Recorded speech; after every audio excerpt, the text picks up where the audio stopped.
10 dangerous inmates vanished overnight from one of New Orleans' most overcrowded and poorly maintained prisons. No guard saw a thing. No cameras caught a glimpse of the moment. All they left behind was a rusted toilet, a handwritten note that read "Gone fishing," and an entire city on edge. What followed wasn't just a prison break. It exposed a failure so massive, even the FBI refused to comment. 10 dangerous men had vanished into thin air from one of New Orleans' most secure facilities. Their escape route? The last place anyone would look. Welcome to JPX Story File. Today we're diving into one of the most bizarre prison breaks in American history. 10 inmates who disappeared through a toilet bowl in the dead of night, leaving authorities baffled and a community terrified. 3 would taste freedom for less than 48 hours. But 7 might vanish completely, becoming legends in the criminal underworld. This isn't Hollywood fiction. This happened right here in Louisiana. And the man who masterminded it all? He wasn't just escaping prison. He was exposing a system rotting from within. Nothing about Orleans Parish Prison inspired hope. The building itself, a gray monolith of concrete and steel, seemed designed to crush spirits. By May 2023, the facility housed nearly 3,400 inmates in space meant for 2,800. The air inside hung perpetually heavy with sweat, disinfectant, and desperation. Marcus Wells noticed things others missed. Small details, patterns, weaknesses. He wasn't born Marcus Wells. That name belongs to our story, not to his legal record. Before his conviction for fraud, he'd been a respected plumbing contractor with a particular gift. An almost supernatural understanding of how water moved through buildings. "Pipes talk to me," he once told his cellmate during a thunderstorm as water plinked rhythmically into a bucket catching a ceiling leak. Most people just hear drips. I hear conversations. What Marcus heard through the walls of Orleans Parish Prison was opportunity knocking. While other inmates marked days on walls or pushed weights in the yard, Marcus studied the facility like a surgeon examining a patient. He noticed the floor drain in the shower room connected to a larger pipe than necessary. He spotted maintenance workers leaving a junction box unsecured after emergency repairs following March's flooding. And most crucially, he observed Officer Murphy's nightly routine. The clockwork coffee break at 1:15 a.m. that left the West Corridor unwatched for precisely 8 minutes. But Marcus knew he couldn't do this alone. He needed a team with specific talents, not muscle brains. Prison creates unlikely alliances. Men who would never meet in the outside world suddenly share meals, spaces, and secrets. Marcus found his first recruit in his own cellmate, Dion Jackson, serving 12 years for armed robbery. Childhood friends from the 9th Ward, they'd gone different directions until crime reunited them behind bars. "You trust me with something crazy?" Marcus asked one night after lights out. Dion didn't hesitate. More than these guards trust their own mothers. From there, the circle widened carefully. Ray Tompkins caught Marcus's attention during recreation time. Former high school swimming champion before fraud charges derailed his life, Ray could hold his breath for over 3 minutes, a skill that would prove essential. The Mendez brothers, Carlos and Miguel, weren't just car thieves. They were artists who could hotwire anything with an engine in under 30 seconds. More importantly, they had family outside willing to help. "Our cousin Pablo will park a quarter-mile from the south fence," Carlos promised. Keys under the mat, tank full, no questions. Jerome Wilson had worked construction before a bar fight left a man dead. During his prison maintenance shifts, he'd mentally mapped every duct, tunnel, and crawl space beneath the facility. "They don't watch you when you're fixing things," Jerome explained, "like you're already too broken to run." Theo Kennedy, convicted embezzler and former bookkeeper, had spent his 18 months inside, chronicling guard movements with accountant's precision. Lamar Davis was barely old enough to drink when marijuana possession with intent to distribute earned him 5 years. His slight frame would be crucial for the tightest spaces in their route. Vincent Rees had been a locksmith before jealousy led him to break into his ex-wife's home. His fingers remembered what freedom felt like. Terrell Washington rounded out their team, once a personal trainer, now serving time for assault. His strength would move obstacles others couldn't. Each man carried his own desperate reason. Dion's mother was dying of cancer. Ray had missed the birth of his daughter. The Mendez brothers faced death threats from a rival gang. Vincent had received divorce papers. Terrell feared he'd never see his son graduate. 10 men, 10 stories, and one impossible plan. You want us to escape through what? Terrell's whisper carried a mix of disbelief and disgust as the group huddled in the prison laundry room's blind spot. The toilet, Marcus repeated calmly. Trust me, I built systems like this for 15 years. The waste pipes in our cell block are old cast iron, 20 inches in diameter. They connect directly to a main drainage tunnel that runs beyond the south wall. Ray shook his head. Even if we could get through the bowl, which we can't, we drown in shit before reaching any tunnel. Marcus smiled. That's why we need you, swimmer boy. And that's why we wait for a storm. The plan unfolded over 6 painstaking weeks.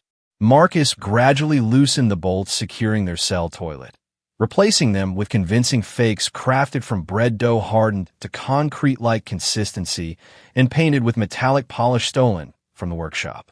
Vincent created lock picks from stolen cafeteria utensils. The Mendez brothers coordinated with their cousin through coded messages in seemingly innocent letters about family recipes.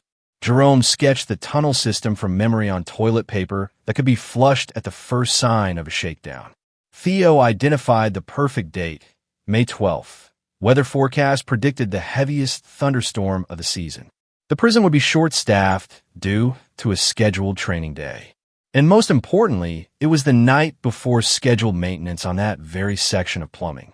If we don't go then, they'll find the weakened pipe junction, Theo warned.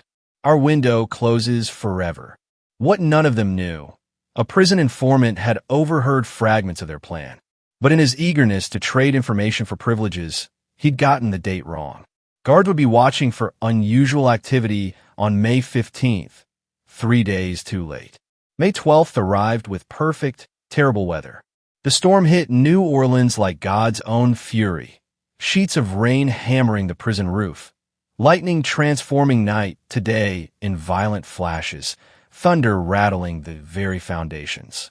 Cell Block D remained eerily quiet except for the storm's rage. Most inmates slept through the chaos, having learned to tune out the constant noise of institutional life. But in cell 217, 10 men lay wide awake, hearts pounding in synchronized terror. At 1:12 a.m., Marcus nodded to Dion, who moved to the cell door as a lookout. With practiced movements, Marcus twisted the fake bolts and lifted the toilet from its mounting. The bowl came away with a soft, wet sound, revealing a dark opening barely wider than a man's shoulders. The stench hit them immediately, a physical force that made eyes water and stomachs heave. Jesus, whispered Lamar, the youngest of them. We're really doing this. Nobody answered. The time for doubts had passed weeks ago. Ray went first as planned. He removed his prison shirt and wrapped it around his lower face before sliding headfirst into the opening. The darkness swallowed him like a living thing. The Mendez brothers followed, then Jerome and Vincent. Theo and Lamar went next, their slider frames moving faster through the narrow passage. Marcus helped Terrell, the largest of the group, squeeze through before entering himself. Dion came last, carefully replacing the toilet bowl to buy them precious extra minutes before discovery. The journey through that pipe haunted their nightmares for years afterward. Total darkness, the suffocating press of concrete against shoulders and back, the slick, foul substances coating every surface, the knowledge that turning back was impossible, forward or nowhere. For 20 excruciating feet, they crawled through filth. Ray led them by touch alone, counting joins in the pipe to mark their progress. Junction coming up, Ray's voice echoed strangely in the confined space. I can feel the change in diameter. At the predetermined spot, Marcus produced his makeshift wrench fashion from a cafeteria serving spoon, heated and bent to the proper angle. With agonizing care, he loosened the improperly secured joint where emergency repairs had created their opportunity. The pipe resisted, then gave way with a sudden wet crack that echoed through the system. Cold, slightly fresher air rushed in, the first breath of something approaching freedom. The opening revealed a maintenance tunnel beyond and tall enough to stand in, wide enough for two men to walk side by side. Concrete floors, overhead pipes, and electrical conduits along the walls. One by one, they emerged from the waste pipe like filthy rebirths. No one spoke. The reality of what they'd just accomplished and what still lay ahead weighed too heavily for words. Jerome took point now, leading them through the labyrinth with the confidence of a man walking familiar streets. Left at the junction, then two right turns. They had one contraband lighter between them. Its flame cast long, monstrous shadows as they moved deeper into the belly of the prison. Above them, the first alarm spread through the facility. Night shift supervisor Leonard Gaines had ordered an extra bed check due to the storm's intensity and potential for power outages. Guard Bailey found cell 217 empty save for a displaced toilet and a crude note. Gone fishing. Sirens wailed as searchlights cut through rain in useless patterns. Warden Phillips, awakened from sleep, arrived red-faced and furious, demanding answers no one had. Underground, the escapees faced their first major obstacle, and a locked maintenance door separating them from the tunnel section that ran beyond the prison walls. Vincent's hand shook as he worked the simple lock with two stolen paper clips. Sweat mixed with filth on his forehead despite the tunnel's chill. "Hurry," Terrell urged from the rear position. "They'll figure out we're down here any minute." The lock clicked open just as echoing voices and flashlight beams appeared at the far end of the tunnel. Guards had found the entry point faster than anticipated. The final stretch opened onto a drainage ditch 300 yards beyond the prison's southern wall. As they emerged into the stormy night, 10 men felt rain on their faces as free men for the first time in years. Despite the storm's fury, that moment held a strange magic for each of them. The vastness of the open sky after years of concrete ceilings. The absence of walls. The rain washed away the filth of their journey as they scattered according to prearranged plans. The Mendez brothers' cousin Pablo waited nearby with a pickup truck, just as promised. They offered rides to Ray and Vincent, speeding toward the Louisiana-Texas border before dawn. Marcus, Dion, and Jerome headed for the bayou, where an abandoned hunting cabin offered temporary shelter. Theo and Lamar made for the French Quarter, hoping to disappear among late-night revelers. Terrell never made it beyond the drainage ditch. Emerging last from the tunnel, he slipped in the mud, twisting his ankle with an audible crack. Unable to run, he was discovered by prison guards less than 20 minutes after escape, still within sight of the prison walls. "Worth it," he reportedly told the guards as they cuffed him. "I tasted rain as a free man again." By sunrise, the story had exploded across local news. "Toilet bowl breakout," screamed the headlines. Governor Landry called it an embarrassment to the state. Roadblocks appeared on every major highway. Law enforcement released photos of the fugitives on every channel. The community reaction split predictably. Some feared for their safety with dangerous criminals on the loose. Others secretly admired the ingenuity of the escape. Talk radio buzzed with debates about prison conditions and security failures. Lamar and Theo's freedom lasted less than 48 hours. Attempting to board a bus to Atlanta, they were recognized by a station attendant who'd seen their pictures on the morning news. It wasn't their faces that gave them away, the attendant later told reporters. It was how they kept looking at the sky like they'd never seen it before. Their capture came without resistance. Both men simply raised their hands when confronted, as if they'd expected this outcome all along. 7 men remained at large, but their escape had already made history. Orleans Parish Prison faced unprecedented scrutiny. Investigations revealed years of neglect and mismanagement that had created the perfect conditions for escape. Maintenance requests ignored. Security cameras left unrepaired. Staff shortages covered by mandatory overtime that left guards exhausted and inattentive. 3 maintenance workers were fired for the improperly secured pipe junction. The warden resigned in disgrace. Emergency funding materialized overnight to overhaul the facility's security systems. Every toilet in the prison was inspected, reinforced, and fitted with tamper-proof bolts. Pipe junctions were welded shut. Camera blind spots disappeared. Additional guards were hired. For those recaptured, additional years were added to their sentences. They were transferred to maximum security facilities across different states.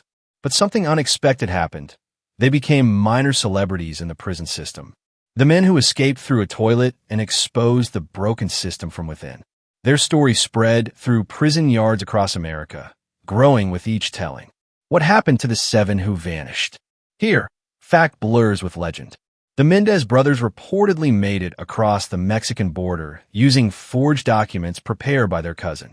Carlos was spotted in Oaxaca a year later by a former prison guard on vacation, though the sighting remains unconfirmed. Ray Tompkins' swimming abilities served him well. He allegedly stole a fishing boat when law enforcement closed in, disappeared into the Gulf, and washed up 3 days later in Cuba, where he claimed political asylum. Vincent Reeves vanished most completely. Not a single confirmed sighting exists, though rumors place him in Brazil working as a security consultant under a new identity. Jerome Wilson supposedly found work on offshore oil rigs, where background checks were minimal and privacy abundant. And Marcus Wells, the mastermind? The most fascinating rumors surround him. Some believe he's hiding in plain sight, having used his understanding of systems to craft an entirely new identity. Others insist he never left Louisiana, living somewhere deep in the bayou.